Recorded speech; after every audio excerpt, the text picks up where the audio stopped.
Outlaw, Macho, Drive-In. Honestly, let's face it, most WWE shows and Raw can suck. SmackDown, I don't want to say sucks. SmackDown's generally pretty solid, but Raw can suck. But SmackDown can get a little bit repetitive. That's can not now. But not nowadays. Pay-per-views generally will entertain you. Like unless you're going in pretty much wanting to hate it because you're just completely jaded. Generally, you can watch a pay-per-view and enjoy it from start to finish. Yeah. Might be like one match here or there, but the thing is, most pay-per-views nowadays don't really have a separation. Sure, like Mania has the glitz, but pretty much every pay-per-view is stacked with like marquee matches for the most part. You look at In Your Houses, and it makes sense that, it's a lot of undercard matches. It's guys getting a shot on pay-per-view to show what they can do. It's essentially developmental pay-per-view is a good way of looking at In Your House. Like, it's like, hey, this guy is good enough on In Your House. Let's put him on SummerSlam or King of the Ring or something. And if he's good on there, we'll put him on WrestleMania. Yeah.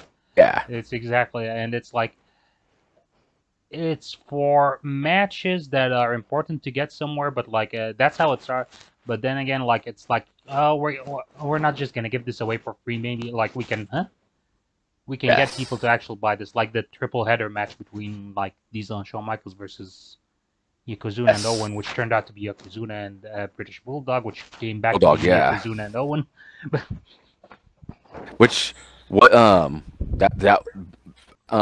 That was a good match. Diesel versus Bulldog was a good match. People can shit on Kevin Nash all they want. You're completely done with 95 now? Yeah. In Your House? Yeah. So if you look at 95, and honestly, even his 96 In Your House matches, I think every Diesel match at In Your House was solid. Like, they had good storytelling, whether it be with Shawn Michaels, whether it be with Bret Hart, British Bulldog. Like, he told stories. Diesel he was actually, people shit on his title reign also, but he had a pretty decent title reign rewatching these events. I mean, they shit on his title reign. I think the only reason people give him hell for the title reign is because I think the ratings were low. They were, but yes. It's nothing about the match quality itself or what. Yeah. Which, I mean, Diesel versus Sid is not gonna win any, awards. It's not like catch, but it was like a big attraction piece. There was actually one part in the I want to say it was the second match. I want to say it was their lumberjack match. Diesel goes for like a stinger splash, and he gets some height on it. The dude nearly goes over the top rope on it. I was like, man, it's like, kudos. He tried something different right there, and he nearly tore his quad before he ever tore his quad. But it was a good looking spot. It was a good looking spot, and also like for a guy who started off as the bodyguard of the Shawn Michaels, like when you watch those In Your Houses, you're like, man, this guy really came into his own. This guy's like this guy is. And let's be, like we were talking about the 90s, he was a typical 90s hero. Yes. Like an action flick, like he's a typical 90s PG rated movie action star. He seems like the character of Diesel seems like a guy who would have been the lead of a syndicated show, would have been on in 95, 96, and it could even be called Diesel, about a guy who's just a truck driver who goes around and solves beating the crap out of people. Reason. Yes, yeah. He essentially feels just like that, and it works. Like, he's a tall guy who has a cocky attitude, because even as a babyface, like, it's one thing you can notice while watching these In Your Houses is the new generation era definitely was PG, and it had a lot of those gimmicks and stuff. But if you watch like Diesel and Shawn Michaels, and Razor Ramon as baby faces, they get away with a lot because they had pull backstage, but Shawn Michaels was doing a lot of Attitude Era stuff during Way before these the new Attitude Era. generation. Yes, Yeah. yeah. Yeah, he would And do a lot of stuff. Diesel was the same exact thing. Mhm. Like they I were think Diesel was the first guy to anti-heroes. I think Diesel is the first guy to flip someone off on WWF television. I mean, like, yeah. granted, that's the Royal Rumble, but still, it's ingrained in And there. then at Survivor Series '95, like he was cussing on TV too because he was cussing After at he Bret lost. Hart.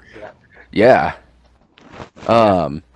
But still, And they had some moments. yeah, it's weird because before I started watching the In Your House Is Back, I thought like it was like a one night heel turn on the Survivor Series. Same. But then watch the In Your House that came right after it. He's facing Owen Hart to avenge Shawn Yeah. Michaels, which is Yeah. okay. Well, if you actually watched the Or- I'm not sure if you've watched it recently, the post Survivor Series Monday Night Raw where he cuts a promo.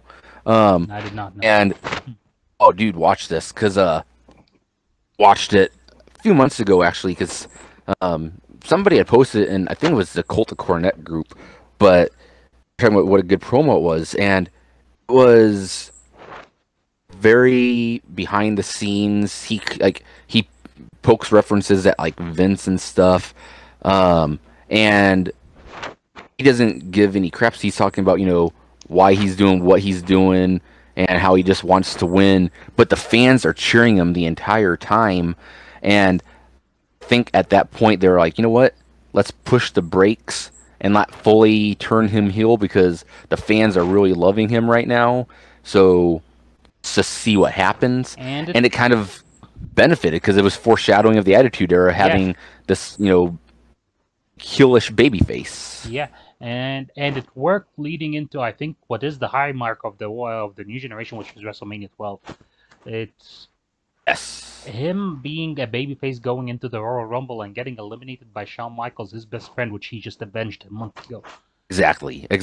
was pretty like it's a pretty like foreshadowing. Once you see what he did, once you see what Diesel did, like I can't remember at the Royal Rumble. I think Undertaker versus Bret was before the Rumble itself. Yes. Yeah. So he screwed the Undertaker on that night, Yeah. but he was still kind of a babyface. I mean, like which when you watch the In Your House In Your House 5, where he faced the Undertaker, because both him and the Undertaker did the whole belt thing. Oh yeah, yeah, The sign that they were going after the championship, and he's just like yeah. he didn't appreciate the Undertaker, declaring himself when he had already declared himself as the #1 contender, and then the Undertaker got the match. Diesel did not. Backstage segment with Diesel and Taker.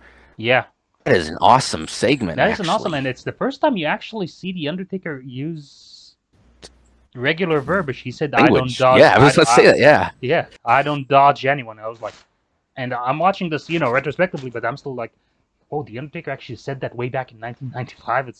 Yeah. It's not because we're used to the Undertaker speaking cryptically all the way, I Yes. think, until the Ministry days.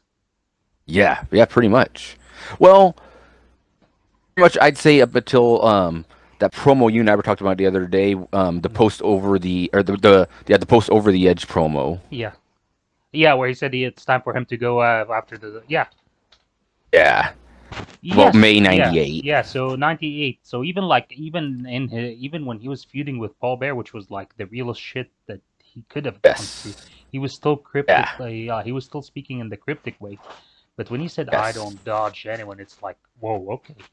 Well, it's like it felt weird because it's like, whoa, here's this like ancient entity, but he's speaking your language. He's right there, and Yeah. Thank you for joining us on the Outlaw Macho Drive-In. If you liked that video, please click like and subscribe to our channel for more content from the Drive-In. For full episodes of our podcast, you may look us up on Anchor, Spotify, or wherever your favorite podcasts are available. Just search for Outlaw Macho Drive-In. And if it's not too much trouble, would you help us out here? Spread the word. Share. We would really appreciate it. Thank you. We love you. Bye.